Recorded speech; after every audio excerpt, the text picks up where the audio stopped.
"I'm sorry, Emma," she said carefully, her tone edged with finality. "Your piece was not appropriate." Could a young girl's courage change everything? Those were the words of a principal to a girl who only wanted to read a speech for her father on Veterans Day. She had tried so hard to be heard. No one said a word, everyone turned away, pretending they didn't see until 6 black SUVs, a command jeep, and a bus full of veterans appeared, lining the street in silent tribute. This is the story of how a quiet voice was finally honored and how an entire community learned the weight of remembrance. Welcome to Graceful Valor Stories, where tales of compassion and kindness are told. Let's uncover what really happened. The autumn air around Ridgeview Middle School was crisp, laced with the scent of falling leaves and distant wood smoke. It was the kind of morning that felt heavy with purpose, as if the world was holding its breath. I stood by the front gate, hands tucked in my worn security jacket, watching the children shuffle in under the low gray sky. "My name is Thomas Carter. I've worked here as a security guard for 7 years, a quiet post in a quiet town. I'm a veteran myself, retired more than 3 decades ago, but some memories don't retire so easily." Today was different. The hallway chatter was softer, tinged with that reverence children didn't fully understand. It was Veterans Day Assembly Week, and the staff had been rehearsing since September. I noticed Emma Parker right away, her small shoulders squared as she clutched a worn folder to her chest. 7th grader, straight A student, the kind of girl who wore responsibility like armor. She moved with a purpose, weaving between taller kids like a leaf in the wind. Around her neck, a silver insignia glinted in the morning light. I recognized it instantly, a mark of her father's service. That pendant was no decoration, it was a weight she carried proudly. Emma's father, Staff Sergeant Daniel Parker, had served overseas, and though I never met him, I'd heard enough to know he was the real thing. Emma wore that knowledge in her quiet posture, in the way she held her eyes level with the world. Today, she wasn't just another student in a sea of backpacks and lunchboxes. I watched her pause by the office door, taking a breath before stepping inside. The door closed behind her with a soft click, and the hallway swallowed her up. I knew what she was doing. She was asking for permission to speak at the assembly. The Veterans Day Assembly at Ridgeview was a proud tradition. Every year, a few students shared stories, grandparents who served, cousins in uniform. It was supposed to be a celebration of collective memory, but Emma's story wasn't just a page in a history book. It was raw and personal, a living thread tied to a man who had given everything he had. I could see it in her eyes, the way she held that folder like it contained a piece of his soul. I shifted my weight, listening to the faint murmur of voices through the closed office door. Inside, Principal Dana Huxley would be smoothing her blazer, wearing that tight smile she used for uncomfortable conversations. She never liked anything that made the room too quiet. Emma emerged a few minutes later, her face pale, but her chin lifted. She didn't look at me as she stepped back into the hallway, but I could read it in the set of her jaw. She'd been told no. I waited until she was gone before I stepped closer to the office door, catching Principal Huxley's voice as she finished a call. "We want to keep it general this year," she was saying. "Was too personal. Can be unsettling for the younger kids." I swallowed the bitter taste in my mouth. I'd seen that look 100 times. People who meant well but forgot what real sacrifice sounds like. They wanted the flag, the song, the safe applause, but not the names behind the silence. Emma didn't come to me directly, but I saw her again that afternoon. She sat alone on the edge of the playground, legs swinging beneath the bench, that silver pendant catching the last rays of sunlight. I wanted to tell her I understood that some stories were too big to fit into tidy assemblies, but I stayed silent. Sometimes the best thing a man can do is listen, even if he has no words of comfort. I watched as she opened her folder and read her speech out loud to no one but the autumn wind. I couldn't hear the words from where I stood, but I saw the tremble in her fingers, the way her lips moved, steady and sure. She was practicing even if no one would hear it. Later that day, she tucked the folder back into her backpack and walked home alone. No one else seemed to notice. The world kept moving as it always does. Could one girl's resolve rewrite the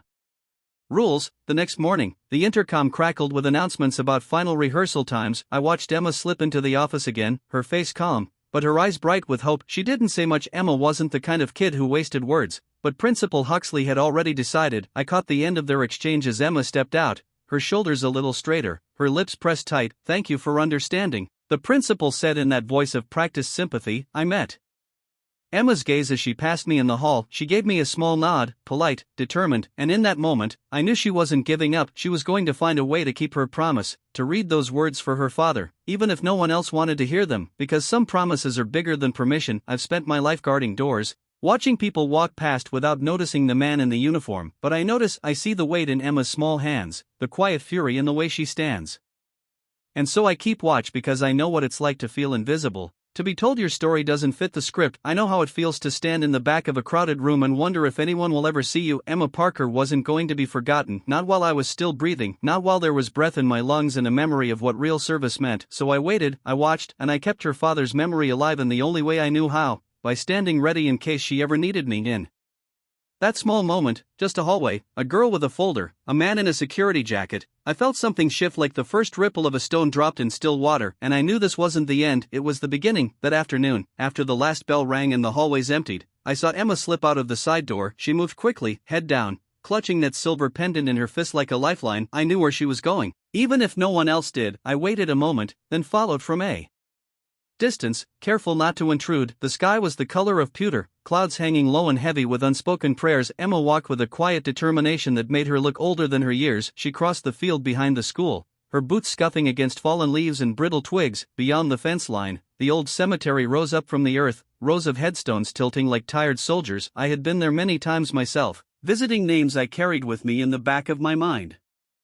I watched from the path as Emma knelt at a simple marker near the far edge. The grass was still damp from morning dew, and the wind tugged at her hair, but she didn't seem to notice. She pulled out the folded pages of her speech and took a breath. Her voice was soft, but steady. She spoke every word with the care of someone laying down bricks for a house only she could see. Her father's name, Daniel Parker, echoed in the quiet air, a name too important to be left unspoken. She paused once, her hand tightening around that pendant, and I saw her shoulders shake. But she didn't let the tears stop her. She finished every sentence, her voice breaking and then mending like a song that refused to end. I stood there in the hush of the trees, feeling every syllable as if it were a heartbeat, and I thought of all the times I'd been told to be quiet, to stand back, to let the world keep moving without me. Emma wasn't letting the world forget her father. When she was done, she sat back on her heels, pressing the pages to her chest. I could see her lips move in a silent prayer, a promise only she and the sky would ever hear. Then she rose, brushed the dirt from her jeans, and walked away without looking back. I waited until she was gone before I stepped closer to the grave. I read the name carved into the stone: Staff Sergeant Daniel Parker, father, soldier, hero, a man I'd never met,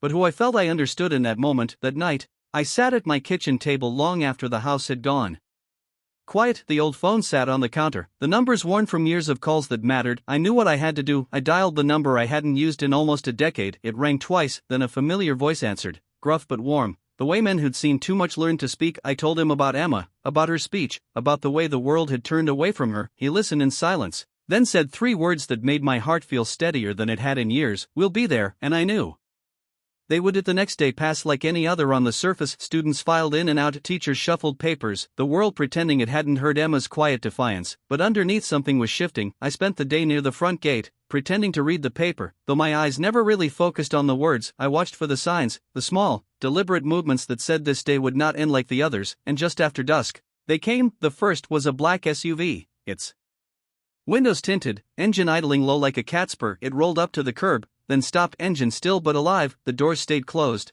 the headlights cut through the falling dark. Then came another and another, 6 in all, each moving with the same quiet precision. A Jeep pulled in last, smaller, older, but its presence was like a banner in the cold night air. And behind them, a bus, plain white, but filled with shadows that sat tall and unbending. I felt a shiver race up my spine, though not from fear. It was the feeling of a promise kept. Could a forgotten promise ignite a town's awakening? The teachers noticed first. Whispers passed through the staff room like a sudden gust of wind, unsettling and electric. I saw Principal Huxley glance through the blinds, her face pale as she took in the line of silent vehicles. Students gathered near the windows, faces pressed against the glass, their breath fogging the panes. The SUVs didn't move, didn't honk, didn't demand attention, they just waited, calm and immovable. I walked down the front steps, my boots crunching on the frosted grass. The men in those cars knew me. I had once stood in their ranks, though I was older now, my shoulders bent. I nodded once and one of them stepped out. He was tall, his hair gone to silver, his jacket crisp and heavy with medals that caught the weak light. He said nothing, just met my gaze with a small knowing smile, and in that silence, we understood each other perfectly. The other doors opened slowly as if on cue. Men and women in uniform stepped out, some in dress blues, others in battered jackets that spoke of years in the field. They stood side by side, their breath clouding in the night, a silent line of remembrance. The bus door creaked open, and more figures stepped down, moving carefully, but with the same steady purpose. Some leaned on canes, others moved with the slow dignity of old injuries that never fully healed, but they all stood tall, eyes clear and fixed on the school that had forgotten one of their own. Inside, the teachers tried to keep the students calm, but the children could feel the shift in the air. I heard one boy ask in a trembling voice, "Who are they?" His friend whispered back, I don't know, but they're here for something important. I watched as Principal Huxley stepped out onto the front steps, her smile brittle as ice. She started to speak, some rehearsed greeting about visitors and safety, but the veterans didn't answer. They didn't need to. They stood there, a silent wall of resolve. As the sun dipped below the trees and the last of the light turned gold, no one shouted, no one pushed. They were here to bear witness, to remind the world that some names were too sacred to be forgotten. I felt my throat tighten, my hands curling into fists at my sides, because this was what it looked like when respect walked on two legs and wore the years like a badge of honor. This was what Emma Parker deserved. So, I stood with them in the cold evening air, watching the teachers and students who didn't know what to make of it. I stood because I knew what they were saying, even without a word spoken. They were saying, we remember, and in the quiet that followed, I thought of Emma alone in the cemetery, reading those words into the fading light. I thought of her father, of all the men I'd known who had given everything and asked for nothing, and I promised right then and there that when the morning came and the assembly began, no one would silence her again, not while these men stood watch, not while I still drew breath, because some debts are never paid in full and some names are never lost, not if we refuse to let them be. In that moment, as the last car engine fell silent and the veterans stood shoulder to shoulder under the gathering dark, I realized something simple. Sometimes the strongest message is spoken not in words but in presence, and tomorrow their presence would speak louder than any microphone ever could. Morning light broke through the clouds, casting long shadows across the lawn as the first students filed into the auditorium. The veterans stood like sentinels, silent and unyielding, their presence a quiet promise that would not be ignored. I watched from the back, feeling the weight of their resolve settle over the morning air inside. The room hummed with uneasy energy. Teachers bustled about, adjusting microphones and shuffling papers, their voices hushed and nervous. The students fidgeted in their chairs, whispering to each other as the veterans took their seats along the sidewalls. A row of silent witnesses. Principal Huxley took the stage, her expression carefully composed. She spoke of honor and tradition, of sacrifice and service, words that sounded pretty but hollow. She never once looked toward the veterans, standing so still in the dim corners of the room. Emma sat in the third row, her small hands folded around that silver pendant. Her face was pale, but her eyes were bright with something deeper than fear. I knew she was ready, no matter how many times they tried to silence her. When the last of the pre-approved students finished their speeches, Principal Huxley stepped forward again. Thank you all for your tributes, she said, her voice smooth and practiced. She glanced around the room once, avoiding the veteran's gaze, then turned to the final page in her folder. There will be no additional speakers today, she announced. The words echoed through the quiet room, and for a moment, no one moved. But then I saw Emma's shoulders square, her breath deepened like she was gathering something sacred inside her. She stood slowly, her folded speech clutched to her chest. Her voice was soft but unwavering as she said, I have something to say. Principal Huxley froze, her smile flickering just for a moment. I'm sorry, Emma, she said carefully, her tone edged with finality. Your piece wasn't approved. We're focusing on group recognition today. She gestured for Emma to sit back down, but Emma didn't move. She looked at the principal, then passed her to the veterans lining the walls. In that stillness, you could feel the room holding its breath. I saw at first the smallest motion, a hand slipping from a glove, then another, and another. One by one, the veterans removed their gloves, folding them neatly in their palms like a ritual of respect. They placed their bare hands over their hearts, chins lifted, eyes fixed on Emma. No one spoke, no one argued, but their silence was louder than any protest. It was a single unbroken line of memory and honor that cut through the air like a blade. Emma took a step forward, her shoulders trembling, but her head held high. She looked down at the paper in her hand, then out at the room, her voice soft but clear. My father taught me never to be silent when something matters. The principal opened her mouth, but no sound came out. All around her, the veterans stood firm, the weight of their presence pressing back every word she might have said. Even the students fell still, eyes wide and breathless in the quiet. Emma reached the microphone and took a steady breath. She lifted her speech, her fingers shaking, and in the hush of that room, she spoke. Don't ever let them tell you to be silent about what matters most. Her voice cracked but did not break. She read each word like it was a promise, her father's memory alive in every syllable. She spoke of duty,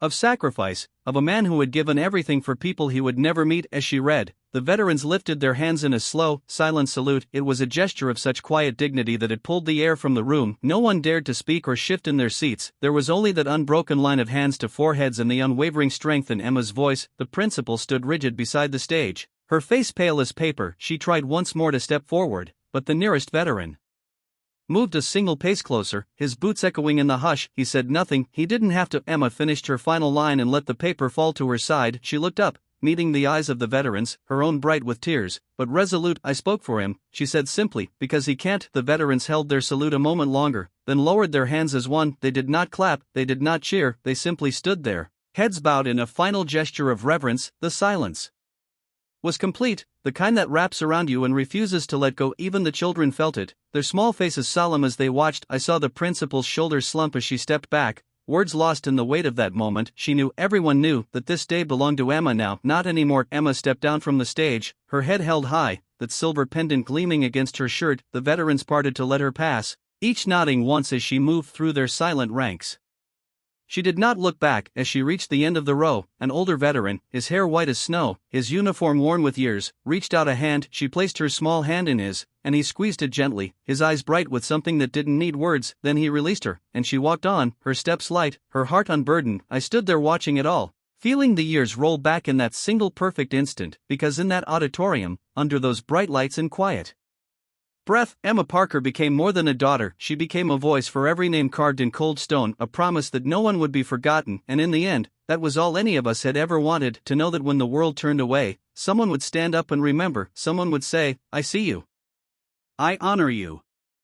I will not let your name fade." In that moment, as the veterans stood in silent tribute, I felt my own memories settle easier in my chest. I thought of all the men I had served with, the ones who never came home, the ones who did but left pieces of themselves behind. And I thought of Emma, so small, so determined, carrying all of us forward in her steady, quiet voice. That was the moment the assembly truly ended, not with applause, not with a final song, but with a room full of people who had been reminded of something that mattered more than ceremony, a room full of people who knew that real honor was never granted, it was earned in moments just like this. And so I stood there in the shadows at the back of the room, feeling the weight of that lesson settle over me like a final blessing, because I had seen what courage looked like, small and bright, carried in the hands of a girl who refused to be silent. And I would remember her, just as she remembered her father, as Emma stepped down from the stage. The auditorium was silent in a way that felt sacred. No applause, no whispers, just the soft hush of breath held in reverence. She didn't look back, didn't pause to see if anyone was watching. Principal Huxley stood frozen by the podium, her words lost in the echo of what Emma had done. She didn't try to stop Emma again, there was nothing left to say. For once,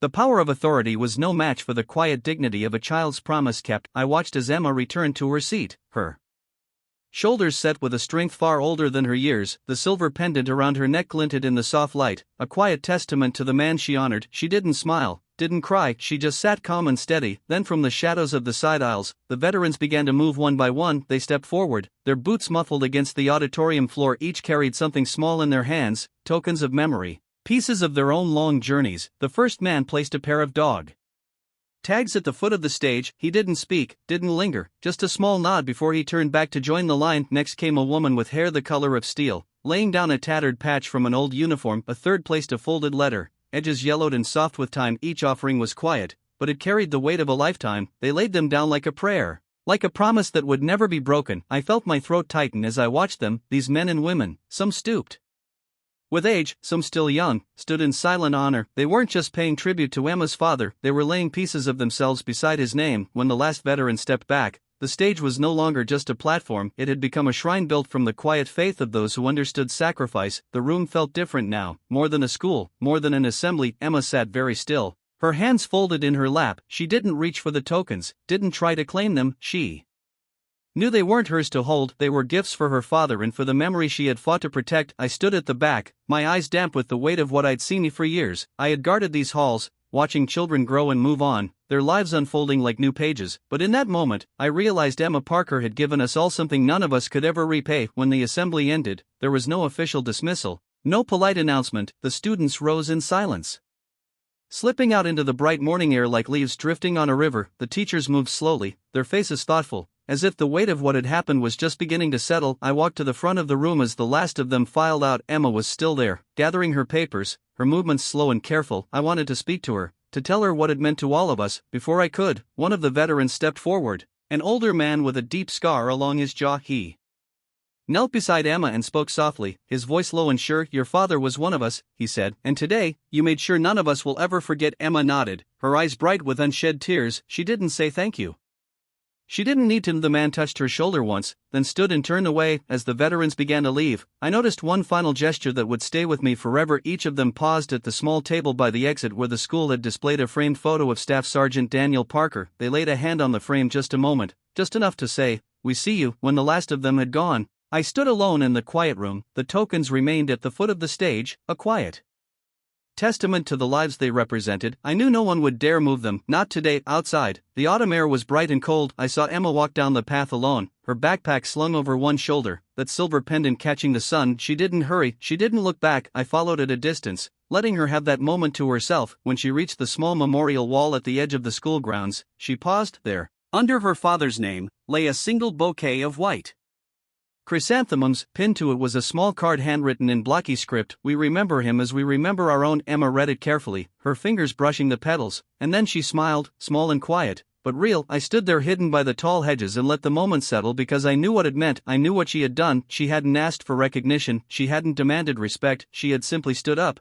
spoken the truth, and trusted that it would be enough. And in the end, it was, because some names deserve more than a plaque on a wall. Some names deserve to live in the breath of every silent salute, in the quiet nod of an old soldier's head. As I watched her walk away, I felt something lift in my chest, a burden I hadn't known I was carrying, eased by the courage of a girl who refused to let her father be forgotten. I thought of all the years I'd spent in uniform, all the memories I'd tucked away like old letters, and I realized that Emma Parker had given us all a gift. Not a speech, not a performance, something simpler and far more powerful. She had reminded us that silence can be broken, that memory can be honored, that courage can come from the smallest voice in the room. When I finally turned back to the empty auditorium, I felt the weight of that lesson settle into my bones. I would remember it as long as I lived, because some stories don't need applause, they just need to be told. And so, with the morning sun warm on my shoulders and the quiet echoes of her words still in my ears, I walked back to my post. I stood a little taller, and I promised myself, and every name I carried in my heart, that I would never let them be forgotten. In our darkest moments, kindness still finds a way, often in the quietest places. Not everyone who helps wants recognition, some just need to know that today someone isn't going hungry, and sometimes that alone is enough to change a life. You may forget the story, but if no one retells it, history stays silent forever. Subscribe to Graceful Valor Stories, where justice is honored, kindness is remembered, and no act of quiet heroism is ever lost.